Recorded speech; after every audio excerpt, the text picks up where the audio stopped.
Good morning and welcome to That's My Farm. I'm Michaela DeMont, your guest host, and I am here in the beautiful home of Shelley and Dick Jansen. And stay tuned to hear from Dick and his two children, Ben and Elizabeth, and we'll be right back after these messages from our sponsors.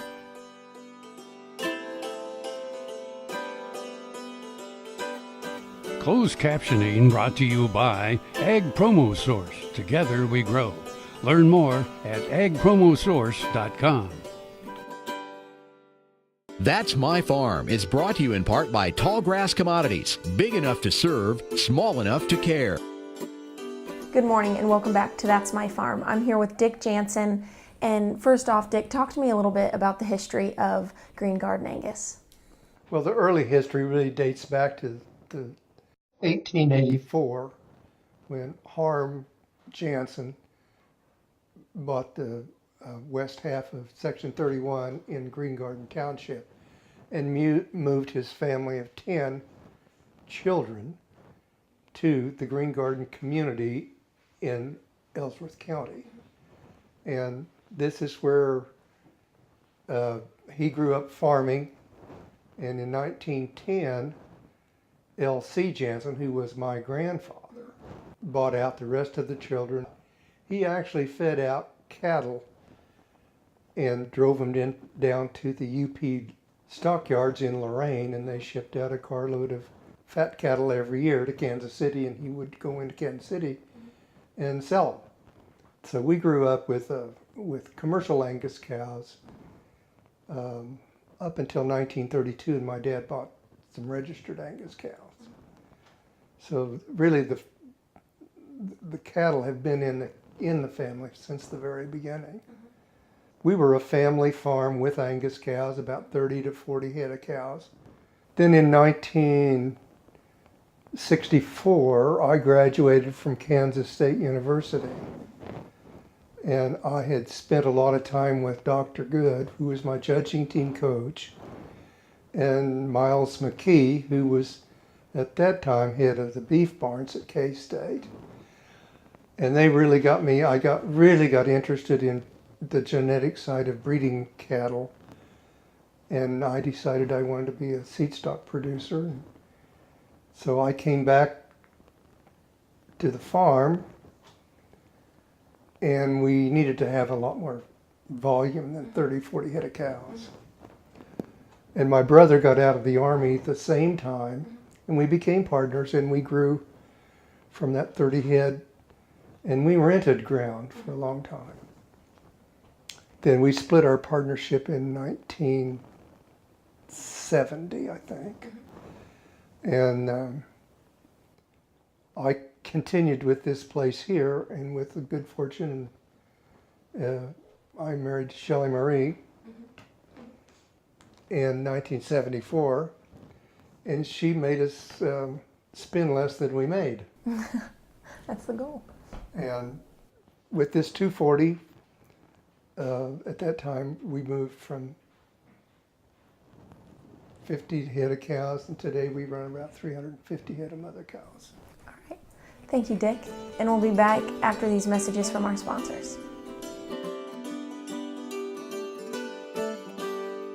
Tarwater Farm and Home is a 40-year-old local family-owned business. Clothing for work and play, seeds and feeds, boots, toys for the kids, and tools you'll need for around the house and farm. And a service department to keep them in top running order. It's a big store, so take some time to see what they have for your farm and home. Tarwater's everyday pricing is like others' sale prices. When you need it, they've got it. Tarwater Farm and Home, 4107 North Topeka Boulevard. Ag Promo Source is a unique group of marketing specialists with one mission: help your ag business grow. Each affiliate has their own area of expertise, and they work together to bring you advice, products, and services. To get started, visit agpromosource.com. Ag Promo Source. Together we grow. KFRM is one of the largest farm radio stations in the nation, dedicated to informing and entertaining rural listeners from northern Oklahoma to southwestern Nebraska. You can catch KFRM in many ways. Of course, 550 on the AM dial, streaming at kfrm.com, or on your smartphone by going to the TuneIn Radio app, or on Ag AM in Kansas on Tuesdays, and Facebook every day of the week. KFRM, tune us in. You'll be glad you did. Next time you see a beautiful field of corn, reach out and thank the farmers who work tirelessly to raise corn for livestock feed, renewable fuels, and exports to feed a growing world population. The farmers on the Kansas Corn Commission work for Kansas Corn with grower-funded checkoff dollars that support foreign and domestic market development, research, promotion, and education to expand opportunities for Kansas farmers. To learn more, visit kscorn.com. That's My Farm is brought to you in part by Tallgrass Commodities, big enough to serve, small enough to care. And welcome back to That's My Farm. I'm here with Dick again. And talk to me a little bit more about your influences at K-State and how that kind of prompted you to do some of the things that you do today. And talk to me a little bit about your herd. Yeah, well, I spent quite a lot of time on the judging teams at K-State. I was on the livestock team, the wool team, the meats team. I do just about any kind of judging thing to not go to class. So anyway, the time I spent with Dr. Good and Miles McKee really prompted me to want to be a seed stock producer in the beef business. I guess to start with, we chased all the popular bulls around the country like most people even do today. And in the early 80s, late 70s, early 80s, we were just all chasing growth and bigness. And the industry as a whole got into a calving problem of major proportions. And I left Shelley here at home when I was on the board of the American Angus Association to calve out heifers. They had an ice storm. I can't remember just exactly, but we had nothing but calving problems. So I came back from that meeting and we decided that we were going to use the technology today to produce genuine calving ease cattle. So at that time we had EBVs, which is estimated breed values, EBVs. And we did pretty well. We stacked pedigrees for calving ease. We bought cows. Actually, we bought cows from the Enbar Ranch in Montana, and they were basically Emulus 31 bred cattle, which was very, very calving ease. And so we brought those cattle in here, and then we bred our own, and we ended up with a fairly sizable herd. Today we run about 350 cows. Almost all of them are zero birth EPD cattle. Anyway, I got nominated to the board of the American Angus Association, and I was placed on the Certified Angus Beef Board. And Mick Colvin invited me down to Liberal, Kansas, to National Beef, and to look at cattle that they were killing for the CAB program. Well, we looked at that set of cattle that day, and there was all the way from prime to standard in that set of cattle.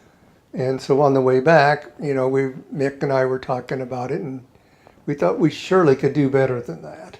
I got home, and since calving ease worked so well, stacking pedigrees for calving ease, Shelley and I decided that we would put together high marbling cattle and do the same breeding methodology with them. And so we did. Today we have the highest marbling EPD cattle in America. And we have very predictable cattle. So that's what we are looking for today, is producing cattle that will go out and do for our customers what these cattle do for us here. Okay, thank you. And we'll be back after these messages from our sponsors.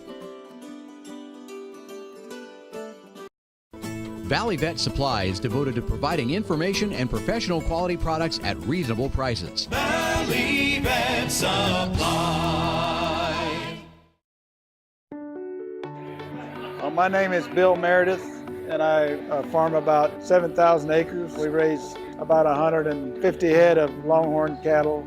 It was real frustrating for me to not be able to have my hands on it. When I'd come down in the morning, almost cry because my back was hurting so bad and my memory was so bad, and had been to males clinic, feeling like it was nothing was happening as fast as I'd like to see it happen. My land guy come and pulled up beside me and he asked me how I was doing. I told him I wasn't doing worth a darn. He was telling me about this treatment they were doing down there in Manhattan. Anyway, we come up here and got this treatment, put some in my shoulders because I couldn't bend my head like this. I finally started getting my memory back, and I'm able to do about everything I was doing before, maybe more. I went outside and raised my hand and praised the Lord, you know. That's My Farm is brought to you in part by Tallgrass Commodities, big enough to serve, small enough to care. Good morning and welcome back to That's My Farm. I'm here with Ben Jansen, Dick's son. So you play a role here on the farm and you help a lot out with the crop side of things. Talk to me a little bit about what you do here. Yeah, I moved back in 99, did college, worked at Microsoft for just a little tiny bit. But I basically came back just to do the farming part of what we do here. We farm about 1,500 acres of farm ground, about 500 acres, 600 acres of wheat every year, about 150 of sorghum, and then another 40 to 50 of corn that we chop for silage for the cattle for feed to run through our bull operation. Okay. And so kind of that leads into my next question of how do the crops play into the cattle side of things? Basically the wheat is primarily a cash crop. We don't really graze it, wheat or anything. We roll into the milo, and it is half cash crop. The other half of it we basically store, and we actually have our own pellets milled, our own stuff done at our local co-op. And then, of course, the silage, the corn for silage is for the bull feeding operation exclusively. Okay. And so I know you and Elizabeth help a little bit with the breeding, and she helps breeding with the heifers, and you kind of do some things with the cows. Tell me a little bit about that. Yeah, I'm tall, so I get the tall work, and she gets the short work because she's short. And she, I do basically AI all the cows, checking them twice a day and doing all that. She's the one that gets stuck doing all the heifers, which is the hard work. Sure. And you're also very tech savvy and good with numbers, and so you kind of build some formulas and things. What does that look like? Well, I do all the work. Liz does a little bit too, but we use a program from OSU called a calculator to calculate our feed rations for our cows, and I use another program from a different university to do our calculations for our feedlot program.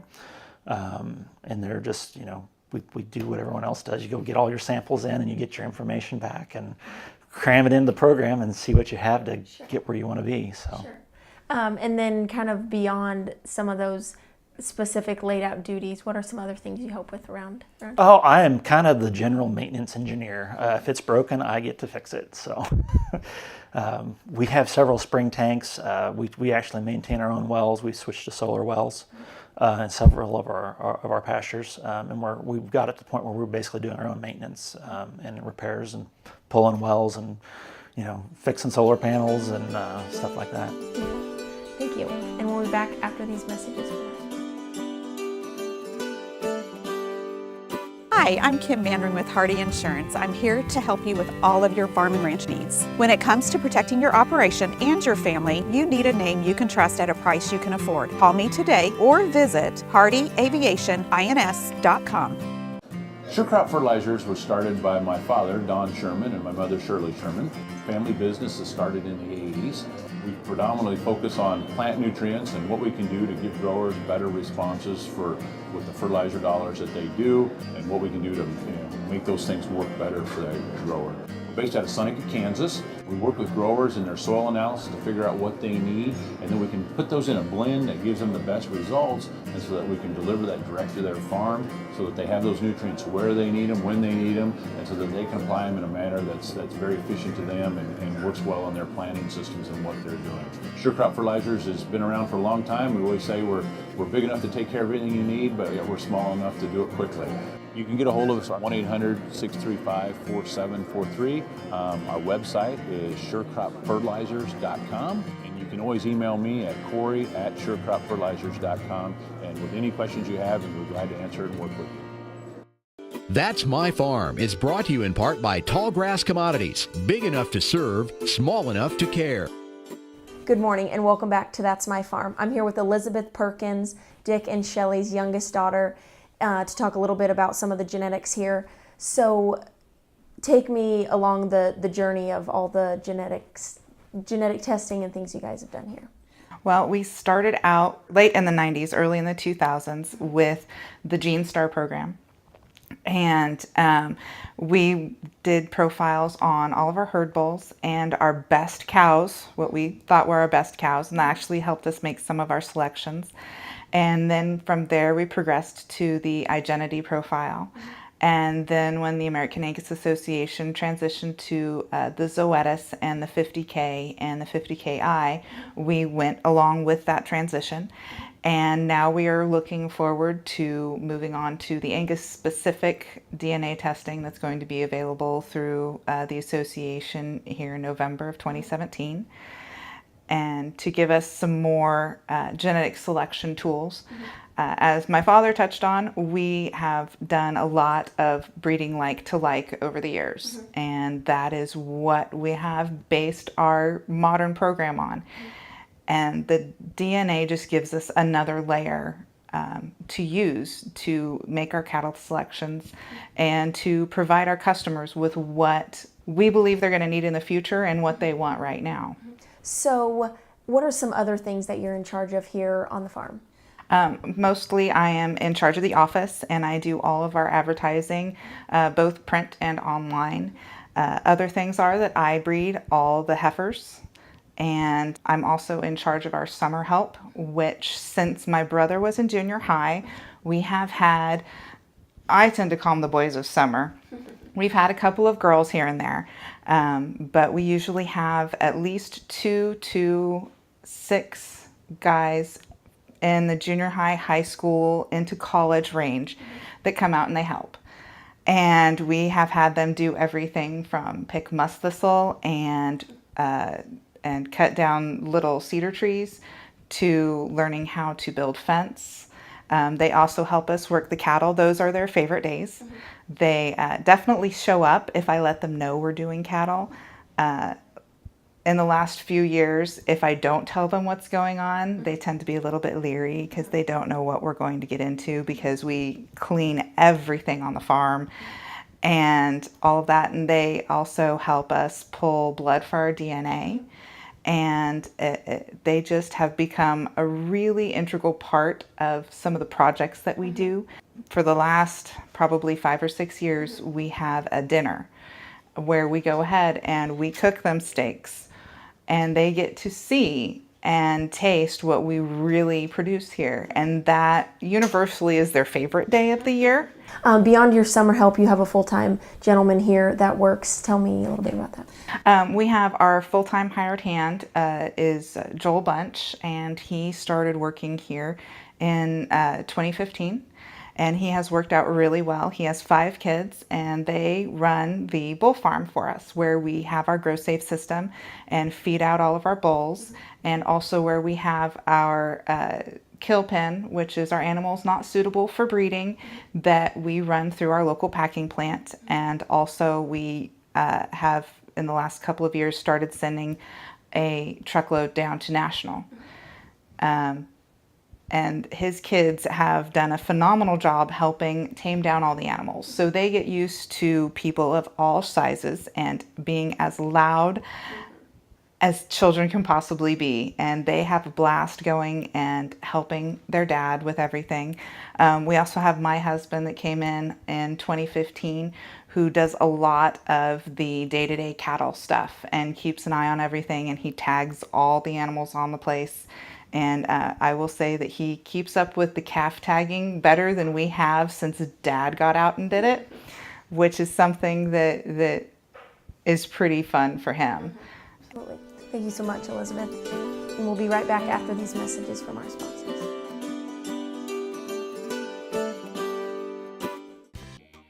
The Kansas Wheat Innovation Center in Manhattan is rediscovering ways to get improved varieties and new genetics in the hands of farmers faster. Grower-led and checkoff-funded research initiatives are bringing about positive change. This grassroots leadership provides a strong voice in Topeka and Washington, D.C. Now is the time to partner with Kansas Wheat in moving wheat forward. Kansas Wheat Commission and Kansas Association of Wheat Growers. Farmers investing in their future and yours. Log on to rediscoverwheat.org. KFRM is one of the largest farm radio stations in the nation, dedicated to informing and entertaining rural listeners from northern Oklahoma to southwestern Nebraska. You can catch KFRM in many ways, of course, 550 on the AM dial, streaming at kfrm.com, or on your smartphone by going to the TuneIn Radio app, or on Ag AM in Kansas on Tuesdays and Facebook every day of the week. KFRM, tune us in. You'll be glad you did.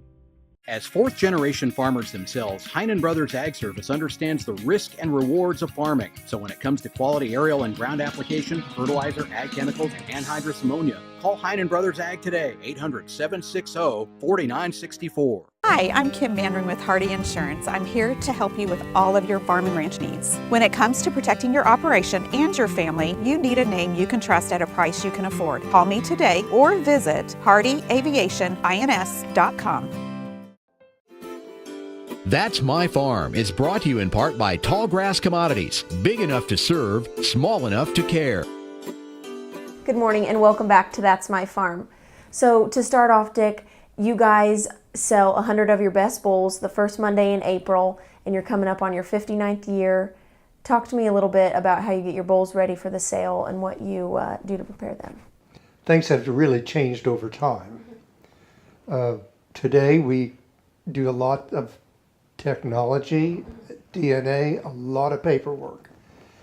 We used to run bulls through the sale ring. Today we put them on a video and we sell them without disturbing the animals by running them through the sale ring. But before that, a lot of stuff has to go on, you know, weaning weights, yearling weights, scan scores, which is ultrasound, which we were invited in 1989 to join hands with Fort Hays State University and John Breathauer at that time. And we did the original scanning data to perfect his methodology. And we scanned cattle at weaning, yearling, in 18 months. A lot of times John would be here and we would work well into the night scanning cattle. That's part of it, where of course our weaning weights and yearling weights. In addition to that, today we do it DNA. So you have a complete DNA profile on the bulls, as well as ultrasound, EPDs, and all this is meshed into the kind of bulls that we are selling. We sell 100 of our best bulls the first Monday in April. So Elizabeth mentioned earlier about the growth safe feed intake research, and that kind of goes along with your motto here at Green Garden Angus. Tell me a little bit about that. Yeah, well, it's really very simple. We know that it doesn't cost any more to make a prime than it does a select. And with the growth safe system, it allows us to not only produce that product, but we can also produce it for the very least amount of money. And so we have a product that is very high in quality and very low cost. And that's the motto of this place. So what are you and your wife Shelley doing to prepare Elizabeth and Ben for the future of Green Garden Angus? Well, they're both very actively involved in what we do today. Ben's more or less, he is in charge of all the farming and also helps with the cattle operation. Elizabeth is in charge with the office work along with Shelley. And there's a lot of data that has to be collected and sent to the American Angus Association. So they're involved, and we have got a plan for them to take over. And actually they are taking over. I am officially retired. And that's why I have today off. Thank you, and thank you guys for watching this program, and stay tuned next week to watch the next episode of That's My Farm. Closed captioning brought to you by Ag Promo Source. Together we grow. Learn more at agpromosource.com.